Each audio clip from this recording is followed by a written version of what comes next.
By the way, I'm not a Trump supporter in any way, shape, or form. I've had the opportunity to have him on my show more than once. I've said no every time. I don't want to help him. I'm not interested in helping him. The night is still young. We'll see. If I have him on, the night is still young? Yeah. You think I'll have him on? I think you'll have him on. Really? Yeah. Why do you think that? Because you'll have Putin on? And you're competitive as fuck. No. I think ultimately, I mean, you've had a lot of people that I think you may otherwise be skeptical. Would I have a good conversation? Which I think is your metric. You don't care about politics, so can I have a good conversation? And I think you had like people like Kanye on, for example, and you had a great conversation with him. I think I think but Kanye is an artist. But Kanye doing well or not doing well doesn't change the course of our country. Yeah, but do you really bear the responsibility of the course of our country based on a conversation? I think you can revitalize and rehabilitate someone's image. 2 years later. Oh, wow. I have some more big news, Megan. I'm just getting this right now. So somebody that's very, very respected asked me to do his show 2 weeks ago, and I said, why not?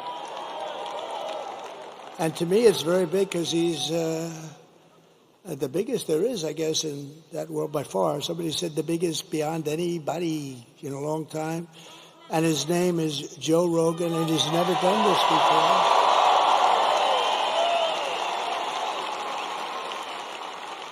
And it just came over the wires that Joe Rogan just endorsed me. Is that right? Thank you, Joe.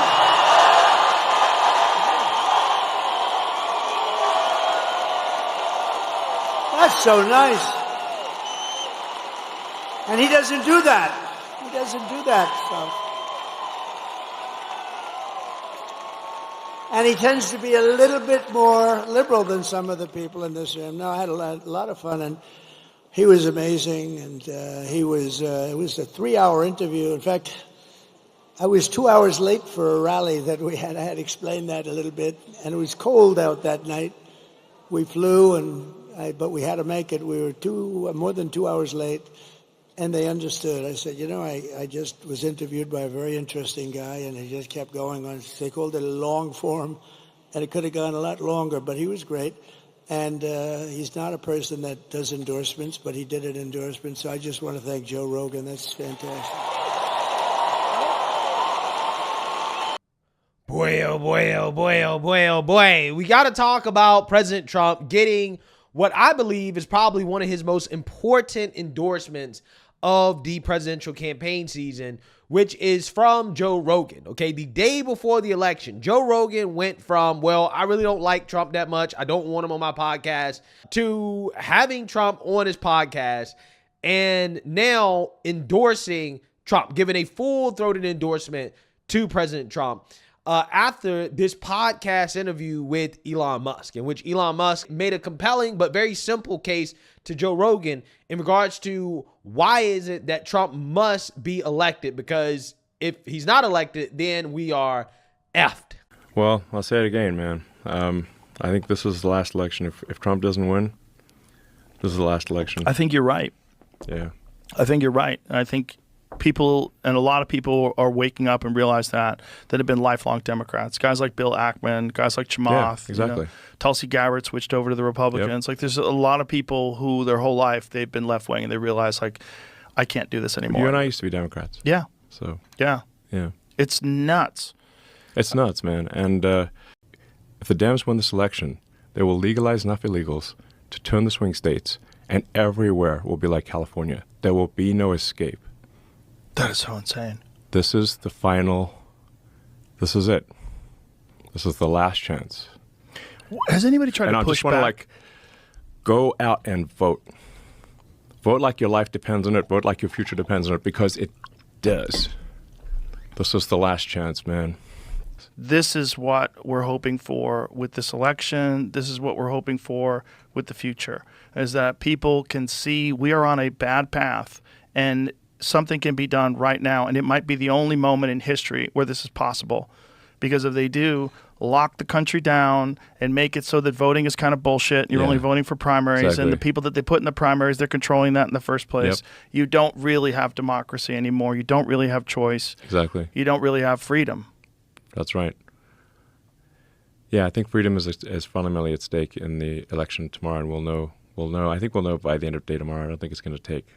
It's not going to be like days after the election. I think we'll know tomorrow. Are you optimistic? I am currently optimistic, but the biggest factor here is that men need to vote. That is the biggest issue. So I don't know what the reason is, but men just vote at a much lower rate than women. I think it's like 9%, right? Someone just told me that today. It's a big difference. I'm just like saying this is a message to the men out there: vote like your life depends on it, because I think it does. Vote tomorrow like your life depends on it. Nothing is more important. I agree. Yeah, so that is a powerful endorsement from Joe Rogan.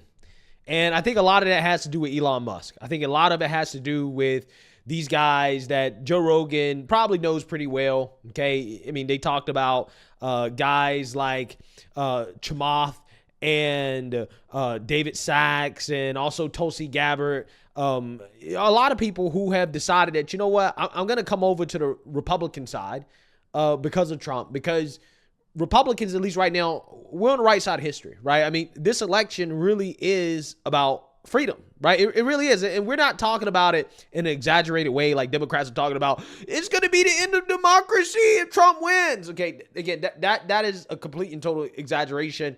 There's no real basis in reality for Democrats and their fear-mongering, right? But when it comes to conservatives, though, I mean, we have actually been on the receiving end of the authoritarianism that Democrats really want in this country, right? I mean, the Democrats, for as much as they want to talk about Trump loving autocracy, again, this is just more projection from them. They're the ones that actually love autocracy. And in this interview, Joe Rogan and Elon Musk actually talked about one of the viral stories that kind of highlight the insanity and the authoritarianism of the Democrats, which is the story about Peanut the squirrel. Now, I haven't really covered the story, but again, it's a viral story that MAGA is rallying around because I think it does represent the authoritarian left, okay, and how their priorities are out of line, okay, and the type of dystopian future that we could be facing in the sense that they don't actually really solve the real problems, right, but they will waste government time and resources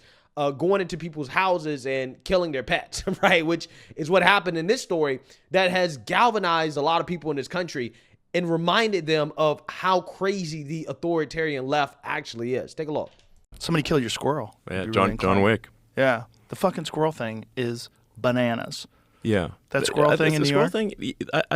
So here's the thing about the whole squirrel thing is that how can it be that we live in America, supposedly land of the free, and the government can barge into your home with guns, so if you resist, you're going to get shot, and then take your pets and execute them. And if they can do that to your pets, what do you think they can do to you? I know that's not an exaggeration. Absolutely. It sounds like you're oh, that's so crazy. How can you make that connection? But why would you kill that cute little squirrel that was obviously a pet and trained from the time it was a baby? Yes. If you see the interaction that guy has with that squirrel, it was wonderful. It was really cute. Yes, absolutely. It was just obviously it was a beloved pet squirrel, and a raccoon too, and doing no harm, and the government comes in, barges into the guy's house, takes his pets, and kills them. And I think this should really get people out there mobilized. Fucked up. And they shouldn't have killed that squirrel. They shouldn't have killed that squirrel. I mean, it's like how many cases have we not heard about? Oh, look at that little guy. And that squirrel clearly had a love relationship with that guy. He would hop all over him and climb on him. I mean, that was his pet. That squirrel thought of that man as his protector, as his companion. you Yes. know. There was nothing wrong with that. And in Texas, it's totally legal. You could have a fucking zebra out here. You could have whatever you want. And that's the argument for freedom. Yeah, that is the argument for freedom. And I think that story is a reminder of what's at stake in this country, right? If you let authoritarian leftism get too out of control, right, that is the type of story that you're going to see a lot more often than we would all like to see, okay? Because, again, if the government can come in your house and kill your pet, right, with guns out, that opens up the door to a whole lot of other things that people don't want to see. And we already know, based off what happened during the pandemic, that Democrats are willing to do anything to maintain their power and control, okay? And one of the other things that happened during the pandemic that I think we should really thank Elon Musk for is fighting back against the censorship that came from the government via pressuring social media platforms to censor on their behalf. Elon Musk stepped up and bought Twitter. And ever since then, he has been public enemy number 2 for the Democrats and the establishment. Okay, they've tried to bankrupt Twitter. They've tried to boycott Twitter. They've tried to exodus Twitter. None of these things have worked. Okay, and Elon Musk has transformed Twitter into X, which is now a free speech platform that I think has done an amazing job at helping the right push back against the mainstream liberal media and the establishment narrative. I think is one of the main reasons why Trump is so strong now, because people can speak freely, again, and push back against the propaganda via X, via Elon Musk's platform. And I think that we should all be thankful for Elon Musk sacrificing his $45 billion to save free speech in this country. But if it wasn't for you buying that and changing Twitter, I don't think we would be where we're at right now. I think it was a pivotal moment.